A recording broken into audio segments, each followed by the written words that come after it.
अल्लाह ही अल्लाह किया करो, दुख न किसी को दिया करो, जो दुनिया का मालिक है नाम उसी का लिया करो। अस्सलामु अलैकुम वरहमतुल्लाहि वबरकातुहू।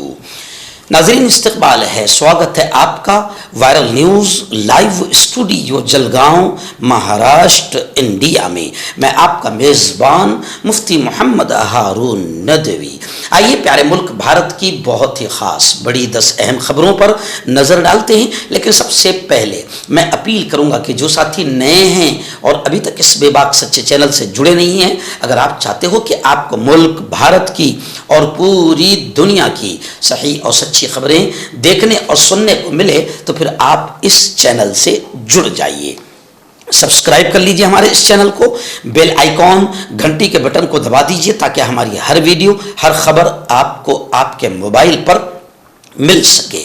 और हाँ नाज़रीन, हम हर रोज़ एक अपील करते हैं कि प्लीज़, ये एक प्राइवेट चैनल है और चैनल चलाने के लिए पूरी एक टीम काम करती है, बड़ा रुपया पैसा खर्च होता है। अगर आप चाहते हो कि ऐसे चैनल जो जुल्म और जालिमों के खिलाफ बेबाक अंदाज में बोल रहे हैं, अगर आप चाहते हो कि ऐसे चैनल मजबूत हों, तो प्लीज़ आप चैनल की फाइनेंशियल हेल्प, माली ताउन, माली मदद ज़रूर कीजिए। स्क्रीन पर आप नज़र डालें, हमारे चैनल का बैंक अकाउंट नंबर भी दिया गया है। और अगर आप ऑनलाइन पैसा भेजकर मदद करना चाहते हैं तो गूगल पे, फ़ोन पे और पेटीएम तीनों का एक ही नंबर है, 9923223361। अल्लाह ने जो भी आपको ताकत दी है, उस एतबार से हर दिन या हफ्ते, महीने में एक बार ही सही 100, 200, 500, 1000 जो भी आप चैनल की मदद कर सकते हैं, मदद कीजिए। चैनल को मजबूत कीजिए, हमारा साथ दीजिए। आइए नाज़रीन, पहली बड़ी खबर। जी हाँ, मगरबी बंगाल की मुख्यमंत्री ममता दीदी कल वकील के कोर्ट में जज के सामने वकील बनकर बहस करती हुई नजर आई।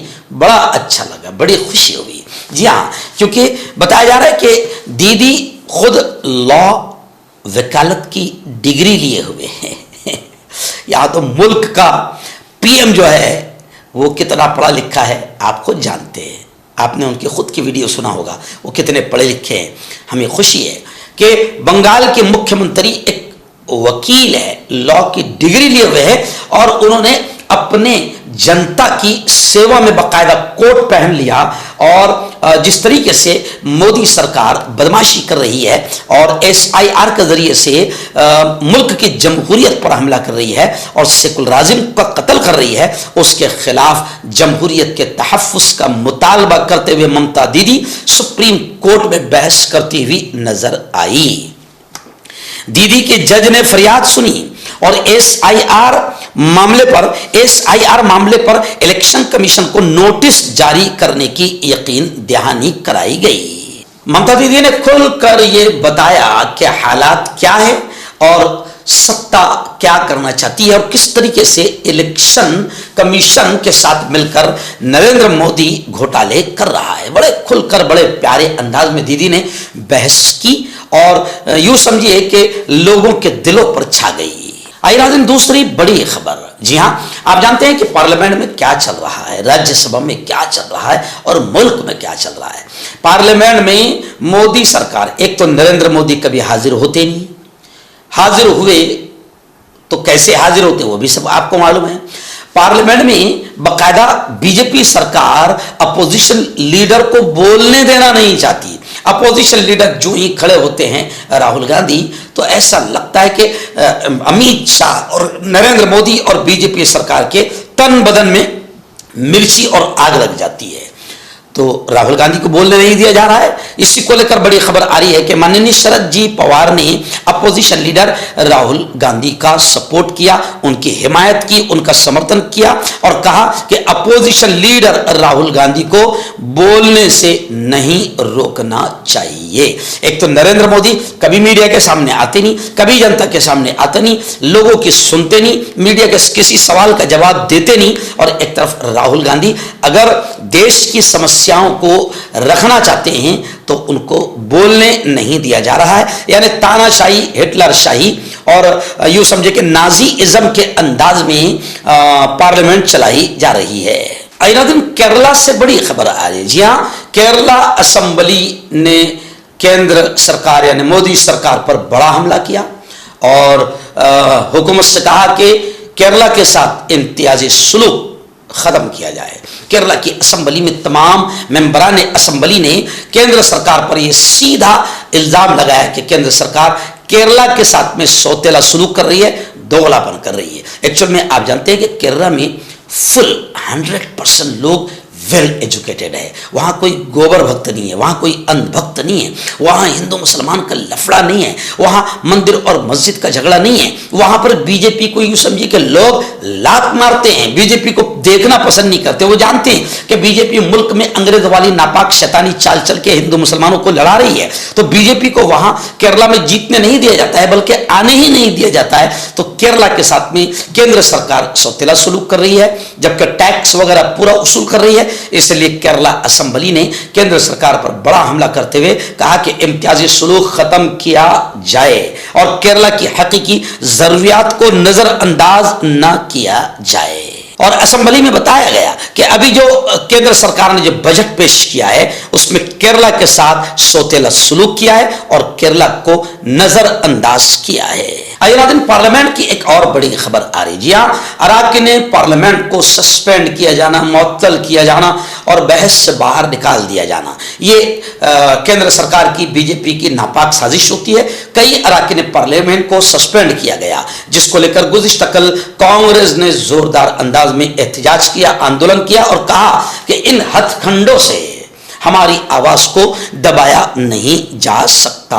कांग्रेस ने अपने अराकीन पार्लियामेंट की मुअत्तली और लोकसभा में हिज़्ब इख्तिलाफ के कायद राहुल गांधी को बोलने से रोके जाने पर शदीद रद्द अमल जाहिर किया है और कांग्रेस ने कहा कि यह जमहूरियत पर डायरेक्ट हमला है और हुकूमत अपोजिशन की आवाज दबाने के लिए पार्लियामेंट के उसूलों को खत्म कर रही है और रौंद रही है।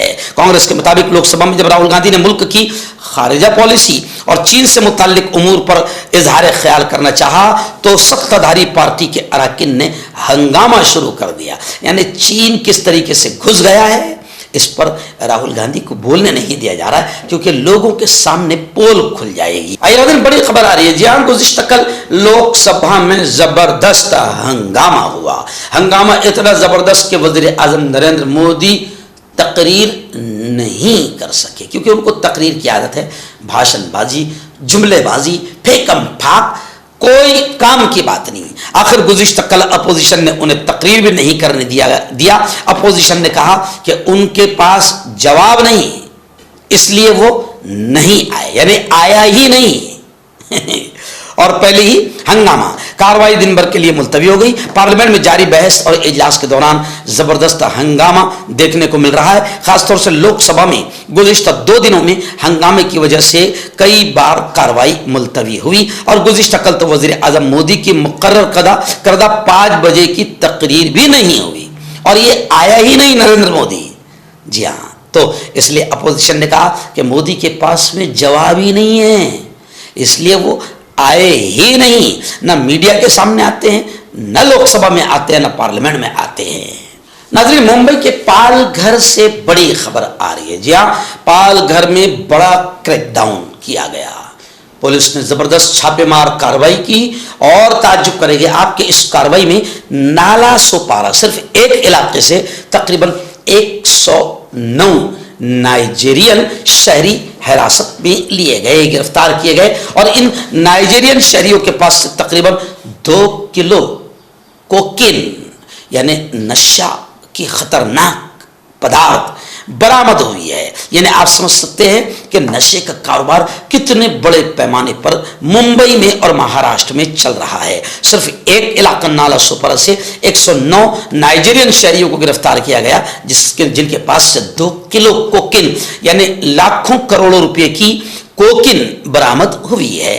आइए नाज़रीन, बड़ी खबर आ रही है। जी हाँ, आप जानते हैं कि एक मुस्लिम दुकानदार की हिमायत, एक बुजुर्ग बाबा कलेक्शन उत्तराखंड में, एक्चुअल में उत्तराखंड में नीचता और भगवा आतंकवाद बड़े पैमाने पर बढ़ चुका है और हिंदू मुसलमानों में नफरतें खुद हुकूमत की सरपरस्ती में बढ़ गई है और उसी का नतीजा है कि एक बुजुर्ग जो 30 साल से दुकान चला रहे थे, उनके नाम को लेकर भगवा आतंकियों ने माहौल खराब किया और फिर यूं समझिए कि पास बां मिल गए काबे को सनम खाने से। उन्हीं आतंकियों की भीड़ में से एक इंसानियत और मानववादी इंसान दीपक की शक्ल में एक युवा खड़े हुआ, जिसने मुस्लिम दुकानदार को बचाया और उन बजरंग दल के आतंकियों का मुकाबला किया। लेकिन अब खबर ये आ रही है कि उस दीपक कुमार का दावा है कि उसको बहुत ज्यादा परेशान किया जा रहा है। हिंदुत्व बजरंग दल के आतंकियों ने उसको बहुत परेशान कर दिया है। उसकी बेटी स्कूल भी नहीं जा पा रही है और उसका पूरा खानदान डर और खौफ की जिंदगी गुजार रहा है।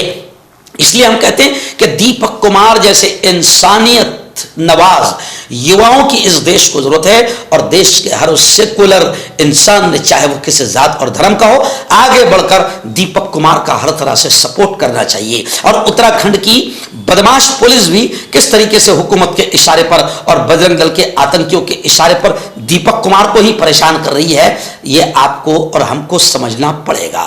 नाज़रीन, प्रियंका गांधी कांग्रेस की दबंग नेता और पढ़ी लिखी नेता, जी हाँ, किस पार्टी में जाहिलों की फौज है वो आप जानते हैं और किस पार्टी में ऐसे पढ़े लिखों की फौज है वो भी आप जानते हैं। तो प्रियंका गांधी का बड़ा बयान आया। प्रियंका गांधी ने कहा कि हिस्ट्री में पहली बार, फर्स्ट टाइम, तारीख में पहली बार ऐसा देखने मिला है कि हुकूमत, सरकार, गवर्नमेंट खुद ही पार्लियामेंट को डिस्टर्ब कर रही है। लोकसभा की कार्रवाई में हुकूमत के जरिए लगातार रखना अंदाजी पर कांग्रेस की जनरल सेक्रेटरी और रुकने पार्लियामेंट प्रियंका गांधी ने अपनी सख्त नाराजगी जाहिर की है। उन्होंने पार्लियामेंट अहाते में नामा निगारों से बात करते हुए कहा कि मोदी हुकूमत यह साबित करना चाहती है कि पार्लियामेंट में सिर्फ उन्हीं की चलती है। वो सोचते हैं कि ऐवान में किसी को भी खड़ा कर देंगे, फिर वो जो चाहे बोल सकता है, लेकिन अपोजिशन लीडर को बोलने नहीं देंगे। प्रियंका गांधी ने कहा कि ऐसी नाजायज और नापाक हरकत मुल्क बर्दाश्त नहीं करेगा। प्रियंका गांधी ने तो यह भी कहा कि आप इंदिरा गांधी के दौरे हुकूमत को देखिए कि वो फैसला लेने में एकदम मजबूत और आहनी दीवार बनकर कॉन्फिडेंस के साथ फैसला लिया करती थी। प्रियंका ने कहा कि आप मोदी को देखिए कि मोदी हुकूमत में हिम्मत की कमी देखने को मिल रही है, इसलिए चाइना भी हमारे मुल्क में घुसता चला जा रहा है और न पाकिस्तान से मोदी आंख मिला पा रहे हैं, न चाइना से मोदी आंख मिला पा रहे हैं। इस वक्त गाजियाबाद उत्तर प्रदेश से बड़ी अफसोसनाक और दिल दहला देने वाली खबर सामने आ रही है। गाजियाबाद में एक हवलनाक हादसा हुआ। 3 छोटी छोटी नाबालिग बहनों ने 9वीं मंजिल से छलांग लगा दी। दिल दहला देने वाले सानहे के बाद पूरे इलाके में गम और सन्नाटा छाया गया है। बताया जा रहा है कि ऑनलाइन गेम के पहलू की जांच चल रही है। गाजियाबाद के थाना टीला मोड़ इलाके में वाक़ भारत सिटी में यह अफसोसनाक वाक़या पेश आया, जहां एक ही खानदान की 3 नाबालिग सगी बहनों ने मुबैना तौर पर इमारत की बिल्डिंग की 9वीं मंजिल से छलांग लगाकर अपनी जान दे दी। और ये तीनों सगी बहनें, बताया जा रहा है कि एक 12 साल, एक 14 साल और एक 16 साल। खैर, पूरे मामले की तफ्तीश बड़े पैमाने पर की जा रही है, लेकिन कहीं ना कहीं ऑनलाइन गेम का भी इसमें दखल बताया जा रहा है। ऑनलाइन गेम के पहलू की भी जांच पुलिस कर रही है। नाज़रीन, आखिरी बड़ी खबर रियासत बिहार से आ रही है। जी हाँ, ये वही बिहार है जहां पर 21 मुसलमान विधायक बनते थे और 3-4 मंत्री बनते थे। लेकिन बीजेपी को जब कब्जा करना होता है तो मुसलमानों के वोट को तकसीम करने के लिए एक मुसलमान पार्टी को लाया जाता है। मुसलमान वक्ती तौर पर बहक जाते हैं और फिर उस बहकने का नतीजा ये निकला कि 21 मुसलमान विधायक में से अब सिर्फ 9 मुसलमान विधायक बचे हैं और कोई भी अब मंत्री नहीं। जी हाँ, अब उसी मुसलमान पार्टी को महाराष्ट्र में लाकर और हर जगह जहां जहां बीजेपी को खतरा होता है कि यहां मुसलमान जीत जाएंगे, कांग्रेस जीत जाएंगी, सेकुलर पार्टी जीत जाएंगी, तो वहां मुसलमान पार्टी को लाया जाता है। लेकिन अब बिहार में नफरतें बहुत बड़े पैमाने पर बढ़ चुकी है। खैर, एक बड़ी खबर वहां से आ रही है, बिहार का अनोखा मामला सामने आया है कि पसमानदा जात के, निचली जात के लोगों ने काम किया, मजदूरी की, और जब उन्होंने उजरत मांगी, अपनी पेमेंट मांगी, तो ऊंची जात के ब्राह्मणों ने उन पर हमला कर दिया।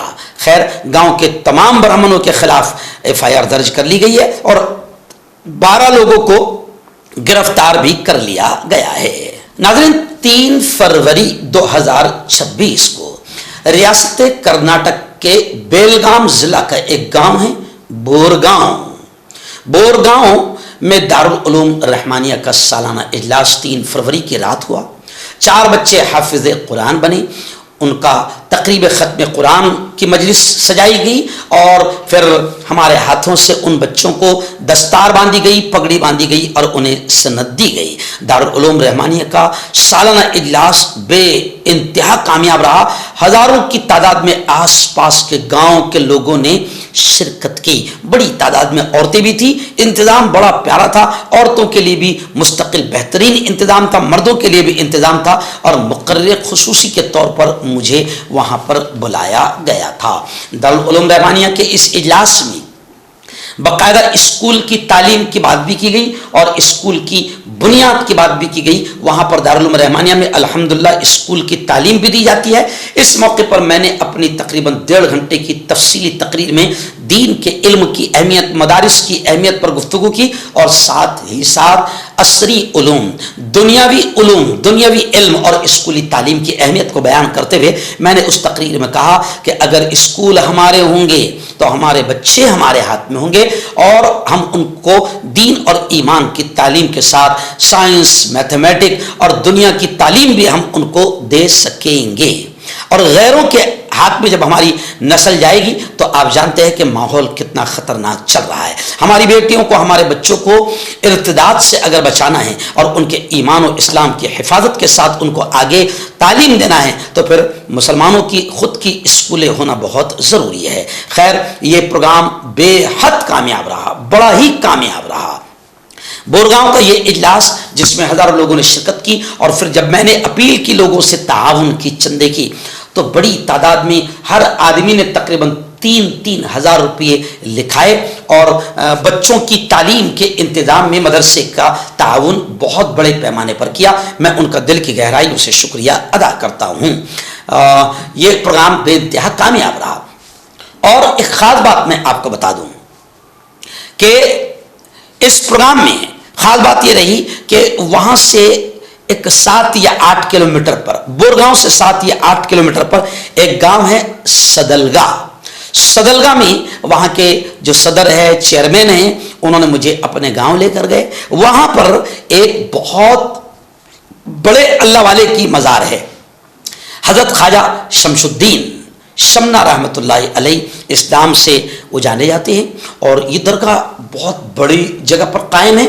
और यहाँ की ख़ास बात है कि यहाँ पर हिंदू मुस्लिम, इस गांव में बड़ी एकता है और इस अल्लाह वाले को हिंदू और मुस्लिम बड़े पैमाने पर मानते हैं। और इस दरगाह की एक और बड़ी ख़ास बात कि मैंने यहाँ पर जिन लोगों को जिम्मेदार पाया वो सब नमाजी है, अच्छे लोग हैं, दावत के काम से जुड़े हुए हैं और इस दरगाह को हमने यूँ समझिए कि खुराफात से, बहुत बड़ी हद तक के खुराफात से पाक पाया। खैर, मैं अल्लाह वालों के आस्थाने पर जाता हूँ, आप जानते हैं मैं ख़ुद भी चिश्ती सिलसिले से हूँ, कादरी सिलसिले से हूँ और चारों सिलसिले से अल्हम्दुलिल्लाह खिलाफत मिली है। तो जहाँ पर भी जिस इलाके में कोई मुस्तनद दरगाह होती है तो मैं वहाँ जाता हूँ और बाकायदा वहाँ कुछ पढ़कर ईसाले सवाब करके आता हूँ। मैं गया वहाँ पर तो मुझे बड़ी खुशी हुई कि दरगाह के तमाम जिम्मेदारों ने मुझे शॉल, रुमाल और कुछ गिफ्ट और शील्ड देकर बाकायदा उन्होंने मेरा एजाज़ किया, सत्कारो सम्मान किया।